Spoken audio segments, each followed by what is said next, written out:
देखो तो सही, क्या टाइम हो गया है घड़ी में। और ये एक बहू महारानी है जिसका अभी तक खाना नहीं बना। अभी जाके देखती हूँ किचन में, आखिरकार वो कर क्या रही है। ये लो, खाना तो सारा बन ही गया है। बस अब तो सलाद काटनी बाकी है। एक काम करती हूँ, तब तक सभी लोगों को बुला ही लेती हूँ। अरे छोटी बहू। हाँ मम्मी जी, क्या हो गया? अरे छोटी बहू, आज मुझे भूखा मारने का इरादा है क्या तेरा? अरे नहीं नहीं मम्मी जी, ऐसी तो कोई भी बात नहीं है। मैंने तो सारा खाना बना भी लिया है। बस मैं तो अभी सभी लोगों को बुलाने के लिए ही आ रही थी। वो आज मैंने छोले की सब्जी बनाई है ना मम्मी जी, तो वो छोले उबल ही नहीं रहे थे। बस उसी में टाइम लग गया। बाकी पनीर तो मैंने कब का बना के रख दिया था। ये सब मुझे कुछ भी नहीं पता बहू। मैंने तो तुम्हें पहले से ही बोल दिया था कि और काम तुम करो या ना करो, मुझे नहीं पता, अपने हिसाब से देख लेना। लेकिन खाना खाना तो मुझे टाइम पे ही चाहिए। मैंने तुम्हें ये बात पहले ही बोल दी थी। हाँ हाँ मम्मी जी, खाना सब रेडी है। आप चलिए, मैं लेके आती हूँ। मेरी बात अच्छे से सुन ले छोटी बहू, कान खुल के। यदि खाना 5 मिनट और लेट हो गया ना, तो मैं खाना नहीं खाऊंगी। हे भगवान, अब इस मम्मी जी का मैं क्या करूं? खाना तो मैंने बना ही लिया है, लेकिन मम्मी जी ने कहा है कि यदि 5 मिनट और लेट हो गया तो वो खाना नहीं खाएंगी। अरे छोटी, क्या हो गया? इतनी टेंशन में क्यों है? क्या सोच रही है तू? और हाँ छोटी, तू ये बता, खाना अभी तक तैयार क्यों नहीं हुआ है? तुम्हें तो पता ही है मम्मी जी का। अरे उन्होंने सारा घर सर पे उठा के रखा है। अरे नहीं दीदी, खाना तो सारा बन चुका है। खाना साना बन के रेडी है। बस उसी के लिए तो मैं बोलने के लिए आ रही थी। सुन छोटी, तुझे अभी पता नहीं है मम्मी जी का। तू अभी इस घर में नई नई आई है ना, अभी शादी हुई है तेरी। थोड़े दिन रुक, तुझे सब पता चल जाएगा मम्मी जी के बारे में, वो कैसी हैं और क्या है। और हाँ छोटी, मैं तुम्हें एक बात बता देती हूँ। जो ये मम्मी जी है ना, ये तो अपने बेटों के सामने इतना ड्रामा करती है, इतना ड्रामा करती है कि पूछो ही मत। कभी रोने लग जाती है, तो कभी कुछ करती है, तो कभी कुछ करती है। मम्मी जी अपने बेटों के सामने ऐसे रिएक्ट करती हैं जैसे कि हम लोग उसके ऊपर पता नहीं कितना ज्यादा जुल्म करते हैं। चल छोटी, अब एक काम करते हैं, मम्मी जी अपना ड्रामा स्टार्ट करें उससे पहले दोनों देवरानी जेठानी मिलके खाना लगा देते हैं फटाफट से। ठीक है दीदी। और थैंक यू दीदी कि इस घर में मुझे आपके जैसी जेठानी मिली। और थैंक यू दीदी मम्मी जी के बारे में ये सब बताने के लिए। वरना सच में दीदी, इस घर में पता नहीं कैसे रह पाती मैं। अरे मम्मी, आज खाना कितना अच्छा बना था ना।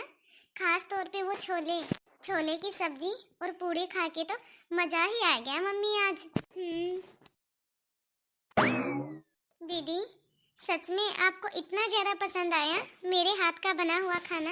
अरे हाँ भाभी हाँ, सच में आप तो बहुत ही अच्छा खाना बनाती हो। आज तो मुझे छोले की सब्जी और पूड़ी बहुत ही ज्यादा अच्छी लगी भाभी। हाँ छोटी, सच में तुम खाना बहुत ही अच्छा बनाती हो। मम्मी जी, आप भी बताइए, आपको कैसा लगा खाना? कैसा बना था? ठीक ही बना था खाना। अरे मम्मी, मुझे अच्छे से पता है आपको भी खाना बहुत अच्छा लगा, तो फिर तारीफ करने में कंजूसी क्यों कर रही हो मम्मी? आप भी थोड़ी बहुत तारीफ कर दो, इससे भाभी को भी अच्छा लगेगा, वो भी खुश हो जाएंगी। अरे बोल तो दिया ना, ठीक है। अब क्या सर पे चढ़ा के रखूं? सर पे बैठाऊं क्या? और तू क्या चाहती है कि पूरा दिन ये खाना बनाए और मैं इसकी सारा दिन तारीफ करती रहूं? अरे बहुओं का फर्ज होता है खाना बनाना, ठीक है। अरे दीदी, कोई बात नहीं, रहने दीजिए ना, आप मम्मी जी को परेशान मत कीजिए। हाँ भाभी, ठीक है, रहने देते हैं। लेकिन सच में भाभी, खाना बहुत ही अच्छा बना था। वो मम्मी जी, मुझे ना आपसे कुछ बात करनी थी। हाँ छोटी बहू, बोलो, क्या बात करनी थी तुम्हें? वो क्या है ना मम्मी जी, सारा दिन साड़ी और ज्वेलरी पहन के मैं परेशान हो जाती हूँ। सारा दिन जब घर का काम करती हूँ तो साड़ी में थोड़ा मुझे अनकंफर्टेबल महसूस होता है। तो इसलिए मम्मी जी, क्या दीदी की तरह मैं भी सूट पहन सकती हूँ? अरे छोटी, ये तू क्या बोले जा रही है? आज तक मेरी हिम्मत नहीं हुई मम्मी जी के सामने ये सब कुछ बोलने की। और तू छोटी बहू, तू ये क्या बोले जा रही है? तुझे पता भी है इस घर की बहुएं सूट नहीं पहनती। और हाँ छोटी बहू, तू क्या मेरी बेटे की बराबरी करने में लगी हुई है? अरे नहीं नहीं मम्मी जी, मेरे कहने का ये मतलब नहीं था। मैं दीदी की बराबरी नहीं कर रही। अरे छोटी बहू, तू रहने दे। मुझे सब पता है तेरा क्या मतलब था और क्या नहीं। जब मेरी सास जिंदा थी ना, तब मैं इतना बड़ा पल्लू करके रहती थी घर में सारा दिन। हाँ? और तुम लोगों को तो साड़ी पहनने में भी दिक्कत हो रही है, साड़ी पहनने में भी जोर आ रहा है। अरे छोटी बहू, अपनी बड़ी जेठानी से सीख कुछ। उससे थोड़ा बहुत पूछ लेती कि उसने अपने ससुराल में इस घर में कितने सूट पहने हैं, उसके बाद ही तुम मुझसे बात कर लेती। अरे छोटी बहू, तू कान खोल के सुन ले। जब तक इस घर में मैं जिंदा हूँ ना, तब तक तू सूट पहनना तो क्या, सूट का नाम भी नहीं लेगी इस घर के अंदर।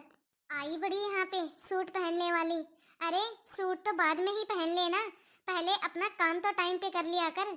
सुबह का नाश्ता तो दोपहर में बना के देती है तू सबको। अब जा किचन के अंदर जाके अपना काम कर। तुम्हें किसने कहा था? अरे तुम्हें किसने कहा था यहाँ पे आके पंचायती करने को? यहाँ पे खड़ी होके बातें बना रही है। जा अब यहाँ से जाके अपना काम कर। जी मम्मी जी। 4 दिन इस घर में आए हुए नहीं हुए हैं और उससे पहले ही फरमाइशें शुरू हो गई है मैडम की। एक बात बताऊं आपको मम्मी, अब सूट पहनने में कोई बुराई तो है नहीं। और छोटी भाभी ने यही तो कहा था कि वो घर घर में सूट पहनेगी, ना कि बाहर। और यदि छोटी भाभी ने सूट पहनने के लिए बोल भी दिया मम्मी, तो इसमें इतना ज्यादा गुस्सा करने की जरूरत क्या थी आपको? प्यार से भी तो समझा सकती थी ना आप छोटी भाभी को। देख बेटा, तू इन सब चीजों से दूर रह। मेरा और मेरी बहुओं का मामला ये तो तू मुझ पे ही छोड़ दे, मैं सब अपने आप हैंडल कर लूंगी। लेकिन मम्मी, आप मुझे एक बात बताओ, साड़ी और ज्वेलरी पहन के किचन में काम करने में कितनी दिक्कत होती होगी भाभी को? कितनी ज्यादा गर्मी लगती होगी? मैं तो यदि एक गिलास पानी भी पीने के लिए जाती हूँ ना किचन में, तब भी मुझसे गर्मी बर्दाश्त नहीं होती। कितनी ज्यादा गर्मी लगती है मुझे। बेचारी छोटी भाभी साड़ी में कितनी परेशान हो जाती होंगी। अरे तेरी छोटी भाभी कोई ज्यादा स्पेशल तो है नहीं, और भी तो भवे है ना इस घर में, उनको गर्मी नहीं लगती क्या? अरे तुम्हारी ताई जी के घर में जाके देख, बेचारी उनकी बहुओं की उंगली भी नहीं दिखती है। सारा दिन साड़ी पहन के रखती है और घूंघट में रहती है। और तो और तुम्हारी ताई जी के सामने भी इतना बड़ा घूंघट रखती है वो भवे। अरे वो क्या भवे नहीं है, सारा दिन हंस हंस के घर में काम करती है। और एक ये छोटी बहू 4 दिन इस घर में आए हुए नहीं है, और नखरे तो देखो महारानी के कितने सारे कर दिए कि मैडम को गर्मी लग रही है, सूट में कंफर्टेबल रहेगी, साड़ी उसको अच्छी नहीं लगती। अरे मम्मी जी, आप इतना गुस्सा क्यों कर रही हो? और बेचारी अभी देवरानी जी नई नहीं है ना, तो उसको थोड़ा अच्छा नहीं लग रहा। मेरी तो मम्मी जी कोई बात नहीं है, लेकिन छोटी बहू को आप जरूर सूट पहने दो ना। ओहो हो, अब तुझे सिफारिश करने के लिए भेजा है छोटी बहू ने। बड़ी बहू, तुझे एक बात बोलूं? अरे ये तो मुझसे ही गलती हो गई, जो कि मैंने तुझे इतना सर पे चढ़ा के रखा है। वो तो मेरी ही गलती थी। जब तुम्हारे सर पे चोट लगी थी, तो उसके बाद मैंने तुम्हें अपने सर पे पल्लू नहीं रखने दिया। हाँ? लेकिन मम्मी जी, अब मैंने क्या कर दिया? अरे तुम्हारी वजह से ही तो आज छोटी बहू बिगड़ रही है। अब देख, तेरी तो मजबूरी थी, लेकिन छोटी बहू को मैं ये सब नहीं करने दूंगी। तूने तो अपने सर की चोट का फायदा उठा के अपना काम निकाल लिया, लेकिन मैं ये सब छोटी बहू को नहीं करने दूंगी। जितना मैंने तुम्हें सर पे चढ़ाया है ना, उतना मैं छोटी बहू को नहीं चढ़ने दूंगी बड़ी बहू। मम्मी, अब तो आप कुछ ज्यादा ही गुस्सा कर रही हो। कम से कम मम्मी मुझे देख के तो सुधर जाओ। अब आप मम्मी दूर क्यों, मुझे ही देख लो। आपने जिस घर में मेरा रिश्ता किया है ना, उन लोगों ने ऐसा बोल दिया है कि हमारी बहू सूट भी पहनेगी और वो जींस भी पहन सकती है। मेरे ससुराल वालों ने तो मुझे ये सब कह के रखा है कि उनके घर में पहनने की और घूमने फिरने की कोई भी रोक टोक नहीं है। और मम्मी, एक आप हो जो कि आज के इस टाइम में भी पुराने जमाने में जी रही हो। साड़ी पहनो, घूंघट रखो, इतना लंबा घूंघट रखे हो, यहाँ पे मत जाओ, वहाँ पे मत जाओ। अरे बेटा, तेरे घर का माहौल तो अलग है। अरे बेटा, तुम्हारी तो सास नहीं है ना। और रही बात तुम्हारे ससुर जी की, वो तो बाहर जॉब करते हैं। तो अब तू ही बता बेटा, तुझे रोकने टोकने वाला कौन है? कौन रोके टोकेगा तुझे? तेरा एक ससुर है, वो बाहर नौकरी करता है। अब बता बेटा, तुझे घर में क्या दिक्कत होगी? तुझे तो घर में अकेला ही तो रहना है। और देख बेटा, जहाँ जिस घर में सास ससुर रहते हैं ना, उस घर में थोड़ा इज्जत से रहना पड़ता है बहुओं को। देख बेटा, जो रीति रिवाज है ना, ये सब तो बड़ों ने सोच समझ के ही बनाई है। अरे बेटा, ये सब तो घूंघट से ही पता चल जाता है कि इस घर की बहुएं अपने से बड़ों की कितनी इज्जत करती है। लेकिन आजकल की बहुएं तो कहाँ समझती हैं ये सब कुछ। अरे बड़ी बहू, तुझे कोई काम नहीं है क्या घर में? कब से तू यहीं पे खड़ी है? अरे मम्मी, पहले की तो बात अलग थी, लेकिन अब जब से मेरी सगाई हुई है ना, तब से मैं सोचती हूँ कि बहुत ही अच्छा है कि मेरी तो सास नहीं है। क्यों? ऐसा क्यों सोचती है तू? देखो मम्मी, यदि मेरी सास होती ना, तो वो भी आपकी तरह ही करती। और फिर मैं कैसे रहती, आप ही बताओ मम्मी। और फिर भाभीियों की हालत तो देखी है मैंने। वो बेचारी कैसी डरी डरी और सहमी सहमी रहती है हमेशा। अरे मम्मी, मैं तो आपसे बोल रही हूँ कि आप भी अपना स्वभाव चेंज कर लो। भला भाभियाँ क्या बोलेंगी आपको कि देखो इनकी बेटी तो कैसे रहती है, और ये बुढ़िया देखो हमें कैसे रखती है। और हाँ मम्मी, आपको एक बात बताऊं, जरा ध्यान से सुनना मेरी इस बात को। और मम्मी, आपको एक बात सच सच बताऊं, आज के टाइम में तो आपके हाथ पैर चल रहे हैं, इसीलिए तो आप इतना बोल देती हो भाभीियों को। लेकिन मम्मी, कल का क्या, जब तुम बूढ़ी हो जाओगी? अरे मम्मी, आप क्या सोचती हो कि आप भाभीियों के साथ यदि ऐसा ही बर्ताव करती रहोगी तो क्या भाभियां आप बुढ़ापे में आपकी इज्जत करेंगी? नहीं मम्मी नहीं, कोई भी भाभी आपकी बिल्कुल भी इज्जत नहीं करेगी, बल्कि उल्टा ये और बोलेंगी कि देखो बुढ़िया हमें जवानी में कितना ज्यादा परेशान करती थी, अब ले तू मजे। अरे तू मेरी बेटी है या फिर मेरी दुश्मन है? ये तू कैसी बातें कर रही है मेरे बारे में? अब देख लो मम्मी, ये सब बातें तो आपको सुनना भी पसंद नहीं है, और जब ये सब कुछ तुम्हारे साथ होगा तो ये सब कुछ कैसे झेलोगी आप?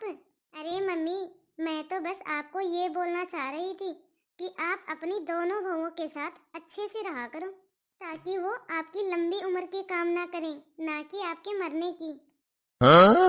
सुनो मम्मी, अब तक तो मैं आपको समझाती थी ना, तो आप मुझे चुप कर देती थी, लेकिन मम्मी अब नहीं। देखो मम्मी, जब मेरी शादी हो जाएगी तब मैं तो शादी करके अपने घर अपने ससुराल चली जाऊंगी, और फिर बाद में काम तो आपकी बहुएं ही आएंगी ना। अरे मम्मी, मेरे कहने का मतलब है कि आप अपनी बहुओं को बेटी मानोगी, तभी तो बहुएं आपको अपनी माँ मानेंगी ना। अरे मम्मी, एक बार बहुओं को अपनी बेटी मान के तो देखो, फिर आपको पता चलेगा कि बहुएं भी बहुएं नहीं, बहुएं भी बेटी बन सकती हैं। अरे मम्मी, अपनी बहुओं को बेटी समझ के समझाया करो, ना कि बहुएं समझ के धमकाया करो। अरे मम्मी, यदि आप अपनी बहुओं को बेटियां बना के रखोगी ना, तभी तो आपकी बहुएं बुढ़ापे में आपकी सेवा करेंगी, आपकी देखरेख करेंगी। वरना क्या बताओ, आपको अच्छा लगेगा?